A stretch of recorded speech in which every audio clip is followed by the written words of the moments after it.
On everybody. So earlier you saw today, I was talking with Jay Morrison about the recession coming up, and he was giving kind of a real estate perspective, and I was giving kind of a stock market perspective.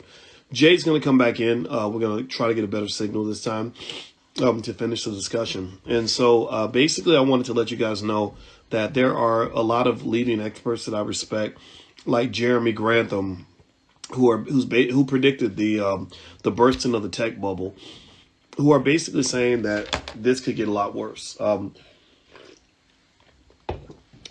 Basically, Grantham is saying that he expects the losses in the stock market to actually double from what they were, what they are to this point, and that it could just get really ugly. And so, I think you just kind of have to buckle your seatbelt. I think that Deutsche Bank is predicting that the S&P 500 could drop to 3,000, which is huge because the S&P 500 is at 3,900, and there were people who had predicted it going to 5,000 even last year. So you really have some serious problems in terms of what you're kind of looking at here. And it looks like Jay's in here. So Jay, just send me that request, man. Are you recording these lives? I record some of the lives, not all of them, but some of them. And also, we have stock market class every Tuesday. So if you want to become the perfect investor, just hit the link in the bio, and I can show you everything you need to know. This is what I wrote my dissertation on. So times like this are where people like me really show all that crap we learned in school, and it's pretty deep. There's a lot of interesting dynamics taking place here. So let me bring Jay in here so he can kind of give his. Generally speaking, I cannot reiterate enough that your stocks could keep going down, and also the real estate market is probably next in terms of what could crash. So what's up, Jay? How you doing, man? Hey, peace, gang. I'm good and Good. settled. Say it again. So I'm good and settled. Cool, man. Cool. Yeah, bro. So you can go ahead and take off where you left off. The housing market, in terms of housing and what you're seeing in real estate. What are your expectations as we go into this recession, which looks like more and more like it's going to happen? Every day we get a little closer to it. Yeah, all right, so I'll break it down this way. The market, from a real estate perspective, is at I won't say all-time high, but it's at an all-time high. I mean, property values are higher than they have ever been in the history of the world. And if you are B1, what up, y'all? And if you are okay with selling, I suggest that you put your property in the market, you cash out, and mind you, when you sell your property as a primary residence, as a single individual, you don't pay any taxes on up to $250,000 of profits. So if you own your home and you live in it, you could sell your home right now, make $250,000 and pay no taxes on those profits. That's one.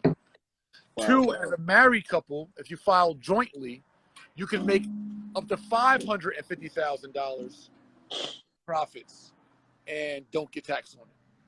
So you can cash out right now, tax-free money. If you do not want to sell your home, you love your home, but you want to take advantage of this all-time high seller's market, then you can refinance your home or get a home equity line of credit and take advantage of this market equity. So I want to break that down for those who understand. So equity is the difference between what you owe on a property and what it's worth, right?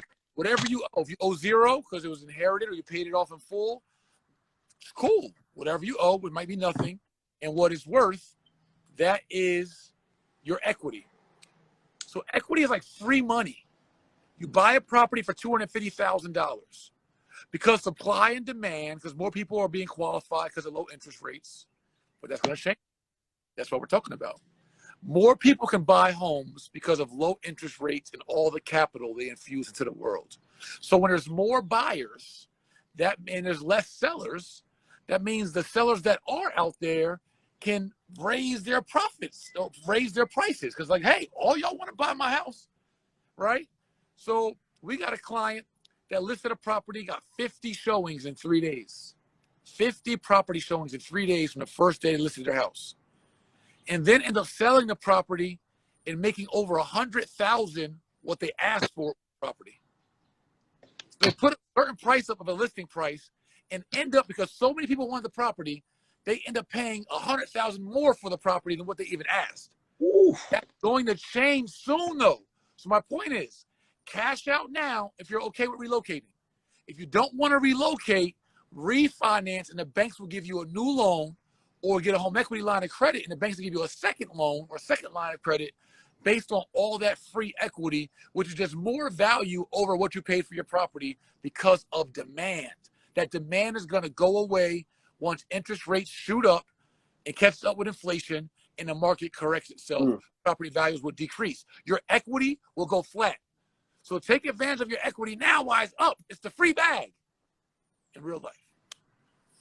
I like free bags. Free bags, Free. and that's great advice, man. I think you know, and it's the interesting thing about the recessions and all that is that this stuff is somewhat predictable. It's easy to see. You know, just today on the Black Financial Channel, I was like, look, everything that I'm seeing is pointing toward recession. All the experts kind of see it happening. Also, you have, but you have kind of a double recession. You have stagflation. You know, it's like, you know, like a recession is when your quarterback gets injured. Stagflation is when your quarterback, the wide receiver, and the running back are all injured at the same time. Now you ain't got no offense. Right. You know, I mean, you're really in bad shape economically going forward, and we're going to have a lot of chaos. You know, the interesting thing though is that I think now what people have to understand too is that there's always a bull market.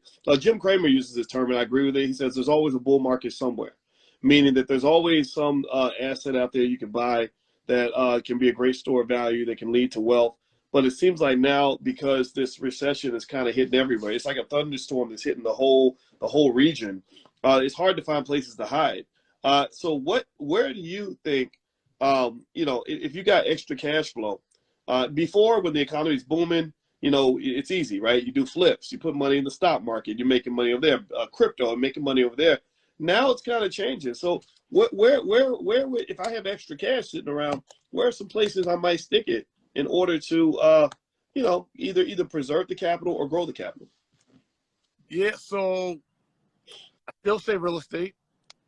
You just got to find the right opportunities and the right deals. There's still gems out there, right?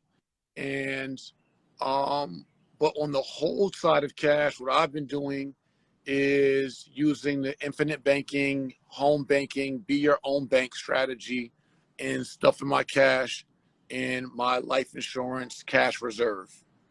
That's earned off the market index. I'm sure that's going to change soon too. But it allows me to tap back into that money and liquidate it through leverage. So it's there earning me more than it does in the bank. It's protected from lawsuits and litigation. It's protected from creditors. It's protected from the IRS. It's deferred interest on what I earn. It increases my death benefit to my heirs, and it's liquid, and I can still use up to 90+% of it. And so my thought is, in this market, for those who can create some cash,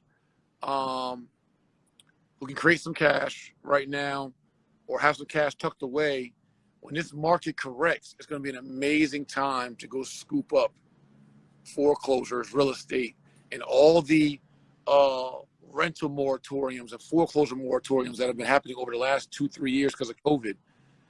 There's tens of thousands of properties that still are due to foreclose, that haven't foreclosed yet. So when this all hits, those are cash fluid, cash liquid, cash rich, will be able to buy and scoop up land and properties for pennies on the dollar what they would have bought those properties for today. So I like the cash reserve play. Also still always looking at where are there other real estate opportunities that I can scoop up now, maybe like an inland, in commercial, in other markets, or just finding off-market deals that have less demand on them. But that is always the question of the day is, what's the next best thing to do with our, because we know sitting in the bank at 0.001%, that ain't it. So we got our money to earn for us. Our money is our slaves, and we're the master. So we got to put those slaves to work. Man, I think that's a great point you make, because it's like, you know, it's so it seems to me like a great play is to go back to what you were saying earlier about the home equity loan is, or wherever you get your cash from, sit on that cash and just wait for the building to start crumbling. Wait for the economy to start doing what we know the economy is going to do. And in that scenario, you're able to sort of walk through the rubble and find some hella bargains. Get you some cheap real estate, get you some cheap stocks. It's hard to. It's really interesting because it's hard to argue that a recession is worse than or boom is worse than a recession. They both have advantages and disadvantages. And so the thing is, it seems to me that you want to shift your style based on the type of economy you're dealing with. And I like that play a lot. Stack your cash, kind of wait for the buildings to burn down, and then make your moves when you start seeing these opportunities emerge out of that. Correct? Do you agree? And you're right. I like the word style, right? So I think that just like in stocks, right? You can make in an up market or make money in a down market, right? Same thing in real estate. You can make money in an up market or a down market. It's about us learning enough investing styles where we're not stuck in one style. So you can make money in the seller's market. Airbnb is up right now. So that's something that we're also looking at. Like Airbnbs, especially post-COVID, are up. So that's another great opportunity for cash flow. We had one opportunity just before I hopped on this live with you, one of my clients. But understanding the market and the trends, like what recession is due, whether it happens tomorrow or 2 months from now, we know it's a correction, right? There's capital out there. They pump trillions in the economy, all these PPP loans and stimulus checks and everything else, which is why we have inflation. Like everybody's ignoring that. Like, why do we have inflation? We have inflation because y'all put all this fake money into the market and gave everybody money, so that made the cost of living have to increase because it was so much money out there. So dollar value decreased, right? It's everybody got all this free money. Now we're suffering from it. So now it's going to correct and do what it does. But I just believe that people get too emotionally attached to media and how media portrays these markets, right? It creates emotion. Oh my God, real estate's hot right now. Everyone should buy. Bro, sis, fam, kings, queens. When the media says real estate is hot, that's not actually when you buy. Right. When they say real estate's hot, they're telling all you to go buy so all the rich sellers can unload to you and go sell. What? You actually buy when they say, man, real estate market just crumbled. You're like, yes, that's when you go buy. Y'all in church right now. Y'all don't know. He's doing church because that is 100% true. Like Warren Buffett always says, you want to be greedy when others are fearful and fearful when others are greedy. And media, and another thing Buffett says that I agree with is, when the market's kind of going through a time like this, you may just want to look away, not even watch the news. Don't pay attention to the panic in the media and all that, because that's just going to throw you off your game. If it's bothering you, just look away. Go do something else and come back 6 months or a year from now and look at your portfolio then. So I think that what you're saying is 100% true. When the media starts, by the time the media starts telling you that something's hot, it's usually too late. And at that, you become the fish that gets baited in to allow the sharks to make their money, because they've been planting their money. They planted their money a year ago and watched the value go up. And then you're coming along buying when the price is here. And they're like, thank you very much. Right. And literally these machines are creating that, right? They're creating that fear of out. So that's what happens. Media, I actually want to do this. I got inspired to do it. And I know you love this about me. So I want to give everybody a quick little lesson, right? So matter of fact, here, King, you want to help me out? King Omega. All right, perfect. So it's like this, right? Real simple. So boom, we have property, but this property also can be equal to. Actually, I'll do it this way over here. Wait for more stuff. This property can also be equal to the stock market, right? Same thing. Real estate or stocks. So think about this. If I'm a a media mogul like Bloomberg and them, and I have massive real estate and stock holdings, right? But I control media.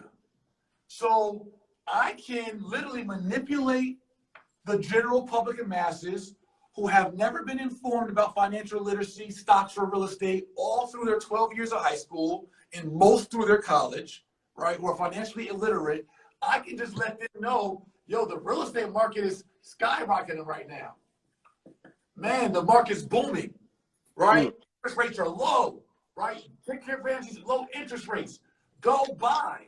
But mind you, I'm the puppet master up here that controls the media, but also control the assets. Yeah, I want you to go buy real estate. I want you to go buy stocks. Who are you buying them from?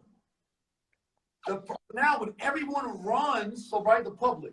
So when the public goes, like, you know what, interest rates are low, it's hot, it's booming. Man, honey, we've never bought a house before. Let's go buy. When everyone goes to buy real estate and buy stocks, there's only a limited amount of shares of your stocks. Only a limited amount of properties. So we're vegan now. We're taking pills. We're doing yoga. We're all living longer. We're having more babies. But the earth is only having so much land. It's the same amount of land from the beginning. So there's same amount of real estate, more demand. What happens is people end up saying, hey, I'll pay more for this real estate. Instead of $200,000, hey, I'll pay $210,000. Somebody else says, shit, I got a little more money, I'll pay $220,000. And driving the prices up. It benefits the seller and puppet master at the top. Same thing with stocks. Hey, I'll pay $100 a share for your stock. Well, shit, all these people want my stock. We get $110 now. Oh, more people want my stock. We get $120 now.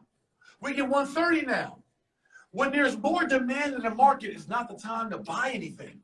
When there's more demand, that's your time to actually sell if you're in position or understand the psychology behind it. I still would buy real estate or buy stocks, but I know I'm buying at more inflated prices, so I'm buying measured, or I'm trying to buy at a discount or buy, right, in strategic ways.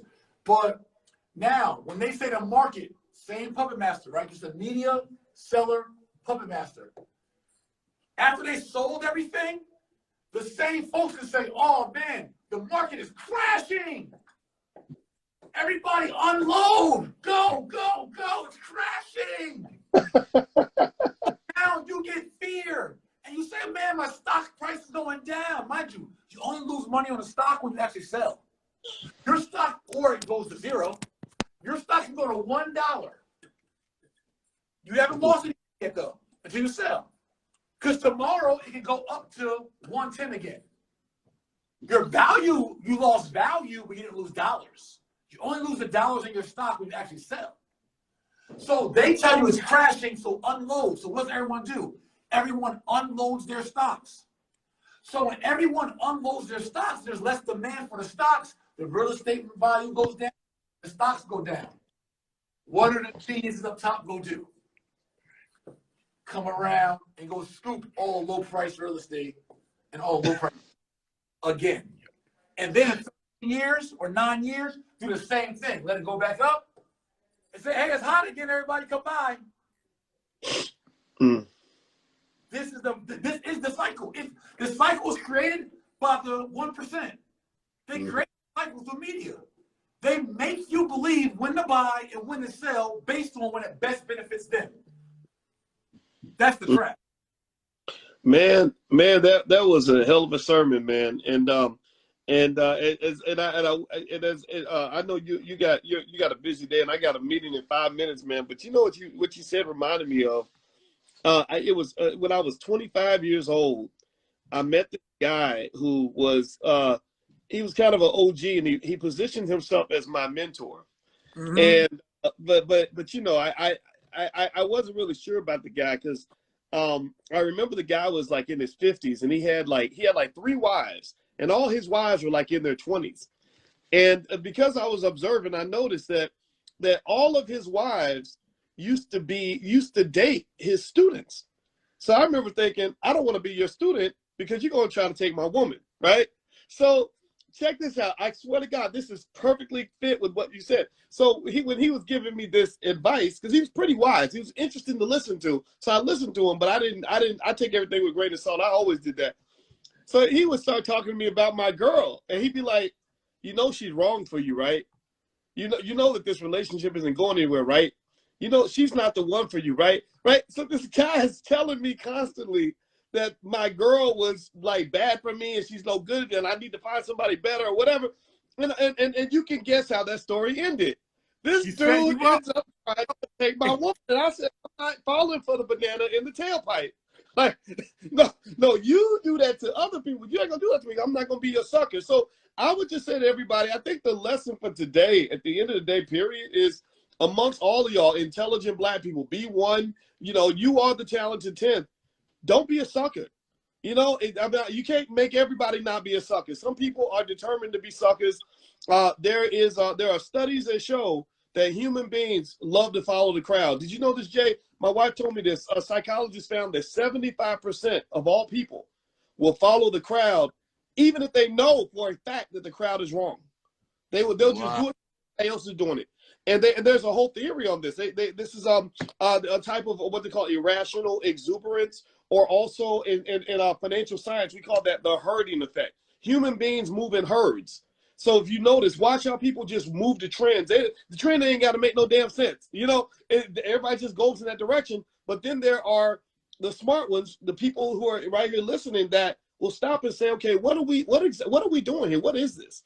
You know, that's why I rock with Jay Morrison, because I saw that in you when I first met you. You know, you're smart and observant. So I would just say to everybody, what it sounds like Jay is really saying at the end of the day is, don't be a sucker. That when they're telling you that everything's crashed and you got to get out, believe me, that's when they're showing up and they're ready to buy everything. And when they're telling you that everything's hot and you got to get in, then you're getting in at a point where they are able to profit because they're not buying with you. They already bought. They're taking the other side of the deal. And one thing that's true in general, and there's a whole nother theory on this, they call it the lemon theory. You got to always be skeptical of those who are on the other sides of the deal. You know, if you're like, hey, you got to buy this, boys, you got to buy this from me, I'll be like, okay, well, why are you selling it to me? Why don't you want it?